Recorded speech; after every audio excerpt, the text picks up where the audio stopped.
You guys have asked us many questions about this car, so we thought we'd do another video pretty quick just to share not only driving it in the winter, which we actually do have here in Park City, but also what it's like to live with just in this first 1,000 miles.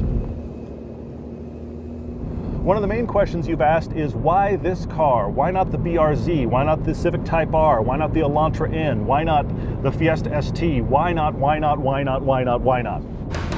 Great cars, great roads, and all the reasons we love to drive. TV, web, and podcast. This is Everyday Driver. There's a myriad of other sports cars or turbo hot hatches that we could have bought. If you're comparing this to a front-wheel drive turbo that exists in mass, they're going to keep making those because that is a successful platform they already have. Making a bespoke rear-wheel drive chassis that is just designed to have a manual transmission, rear-wheel drive, be lightweight and driven for fun. Manufacturers don't do that. We have to encourage that by buying these cars. So right away that took all of the front-wheel drive hatches off the list. Why the 86 over the BRZ? A few things. We haven't actually driven the BRZ yet. We know they're very similar. They're pretty much clones of each other with minor changes. We preferred this color and this front end over the BRZ. Plus, since we'd actually driven this one and not the BRZ, we got the known commodity.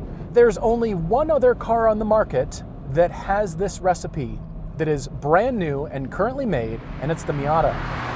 Why not the Miata? Well, I don't fit. That's the biggest problem. You could say, what about the Supra 2.0? Now that's interesting because this is very similar to that car now, except of course that one's turbo. Well, the Supra's not offered in manual transmission yet. We hope it will be. It isn't yet. This is the sweet spot for sports car ownership, and because of price. We could go bigger. We could go Supra. We could go Z. Should we have picked the Z? Couldn't tell you. Haven't driven it yet. Maybe, but we wanted to encourage this platform because it's so light. 2,800 pounds is rare. Porsche makes the Cayman, of course. It's very expensive. Used Caymans are the sweet spot though, and we need to drive this against a Cayman. This just seemed to be the friendly, livable, aspirational, and worry-free car that we could do everything with. A few things to know. Let's see. Yes, we're driving in the snow. I'm doing 70 miles an hour right now in top gear. That means the RPM is 3,000 RPM. I'm getting a current miles per gallon of 33. Okay. There have been a lot of ergonomic questions. Many of you have asked a lot of things about the interior. Does it do the 86 animation on startup? Yeah, it still does. Do I miss the gauges? A little bit, but does it keep me from liking the car? No. There's a lot of information available on this dash now, and it feels integrated in a way that the refresh of the first gen just felt tacked on. If you're a big guy like us, I'm 6'3", so is Paul, you might find that you wish the wheel telescoped for the perfect placement. I'm about 95% to the exact place I want to be in. I wish the wheel came back just a tiny bit further, but okay. Somebody out there was angry because there's no armrest. Yeah, there is. This new center console closes up, and when it does, ergonomically, your left elbow is on the door, your right elbow is on the center armrest. It has a perfectly acceptable armrest. The ergonomics are great. These seats were well designed in the first gen. I think they're every bit as good in this generation. They actually hold me really well, and I find them very comfortable even when I'm in the car for a while. If you are not trees like we are at 6'3", if you have kids that are under the age of 10, you and your significant other and a kid can get in this car all at the same time. My son is about 5'4". My wife is about 5'6". If they get friendly and tight over there, they can both fit in this car. They just don't want to do it for long. My son started in the last FRS when he was in a front-facing booster, and that worked great. The three of us could go somewhere all the time. But you're not putting a rear-facing child seat in the back and also having a passenger. Those two things will not be happening. If you're interested in learning manual transmission, the shifter, the entire linkage has been redesigned so things are a little bit smoother. There's no mystery. Whether you're upshifting or downshifting, you can feel what the clutch is doing first and then understanding how much throttle to feed. First gear, I'm stopped, no gas. I can feel right where that bite is and the car won't die. Conversely, I can understand with my right foot what that linkage does, and as soon as I feel the bite with my left foot, feed in the throttle and you're away. The point is, you can understand mechanically what's going on with your feet. And that's the biggest thing that will help people learning to drive manual, why you should buy this car. It is the right car for you to learn manual transmission in. There's been some discussion of rev hang. what it does is it rolls off when you take your foot off the gas. So if you are sloppy or if your feet are slow, and I'm guilty of both, then it'll sound like there's rev hang sometimes, but it doesn't just linger like a lot of little hatchbacks will on the Civic. For somebody learning on a manual transmission, and actually what's become pretty common for many cars, is hill assist. And it's this green light in the bottom left corner of your instrument panel here. When you let off the brake, the car's gonna hold the brakes for you until you can let the clutch out. But what's great about this one is you can feel the bite and then feed in the throttle. You can turn that off. On your traction control off button here, not only is this button used for 2 different track settings, read your owner's manual, the VSC and the track light will come on, and within 5 seconds, release, push this again, and then that will disable your hill start control. I think everybody learning manual should turn that off and use your handbrake so you understand when you need to let the handbrake out and you're away. That's the best teaching tool you can use, is your old school handbrake. Let's talk about brake-in. The owner's manual for the GR86 says for the first 1,000 miles, do not take your engine over 4,000 RPM.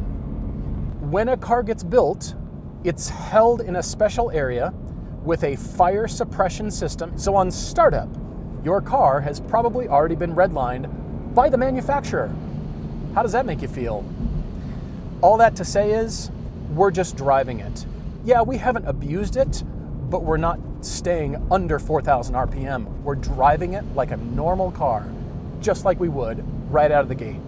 We've stayed away from cruise control in this first 1,000 miles. We've been all over the RPM band except for right up near redline. We've just varied it a lot because we know that's important in that engine break-in time, but we aren't obsessing about what are the total RPMs we're getting.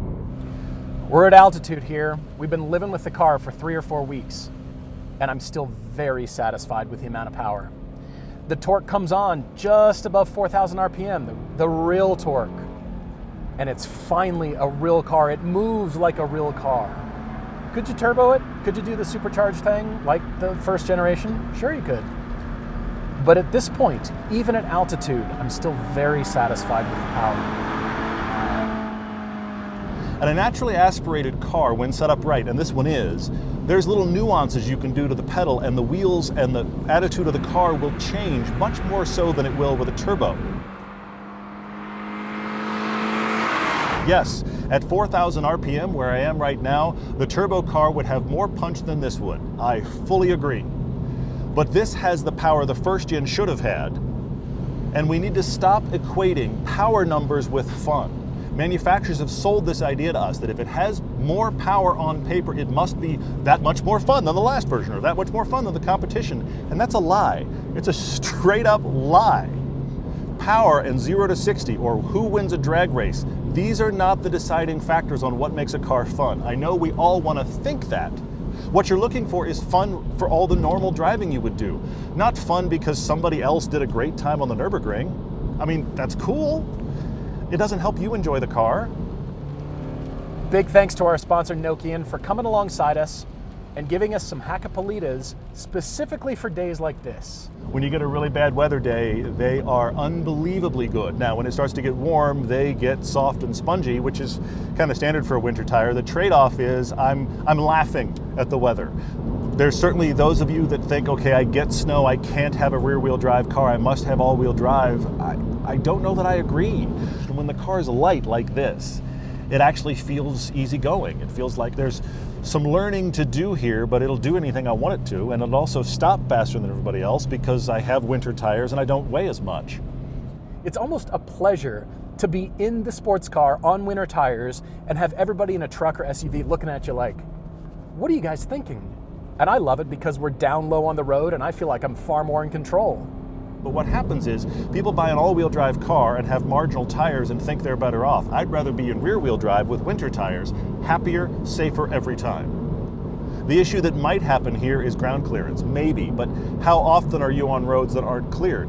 Probably rarely. The only one I really have anywhere I want to go is my own driveway, and that's my fault. And this is where these tires' sweet spot is. Days like today. You can't go as fast as you can normally on summer tires in good weather, but these tires are so impressive in crazy weather like this, where it's just sleet, it's cold enough to be dangerous, they just hang on. Somebody in Canada is currently saying, that's not a snowy day. Let me tell you about the time that, okay, yes, I know there can be worse conditions than this. Well, we've come to Salt Lake today to do some winter driving, but more importantly, to visit our friends at Mark Miller Toyota because of the engine noise. Here's the in-cabin noise. I'm in third at 4,000 RPM.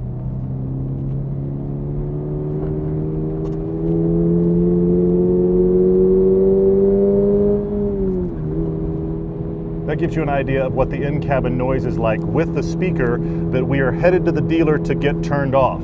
There's no problems with the car. We're just kind of testing the dealer to see if they can do this turn-off thing. That's loud, isn't it? That's loud. Yeah, the speaker needs to die. Some people have said that with that gone, it's so quiet that they need an exhaust. We'll see on that, I don't know. I'd rather not get an aftermarket exhaust, but maybe it becomes too quiet. Maybe that takes the personality away. I'm curious. But we wanted to go through the steps and see what it was like. So when we arrived at the dealership, they plugged it in for us, and it's very easy to do. We plugged it in, and it was very straightforward to come up in the menu how you can turn it off. It's very easy. You can customize things in there too, which is pretty interesting, pretty cool. So he did all that for us and recalibrate the new TPMS sensors on the new wheels, the gold wheels here. And now, listen to this. That sounds like an engine where it should be. And I like it so much better. I think the reason that manufacturers are putting the fake engine sound in cars is because that's part of the experience and always will be. For future electric sports cars, that is the one big element that's going to be missing. Yep, that's the way to do it. That's the engine sound is now, it's where the engine is located, and it's smoother. And I actually like the engine sound better now that I'm not hearing a fake note. Okay, we've sorted that, solved that. I also like that we did it with the software. He also went through the entire unpack list for us, and it just depends on the carrier, and it also depends on where the car was built and how many steps it needs to go through for shipping, whether it needs to be on a train, then on a boat, then back on a train. Very interesting. This was worth the trip, and thanks again to Mark Miller Toyota. They've just been great to us and very, very helpful. I just want to check the engine sound again. This is all in the name of research. All right. Yep. Yeah, I like this so much better.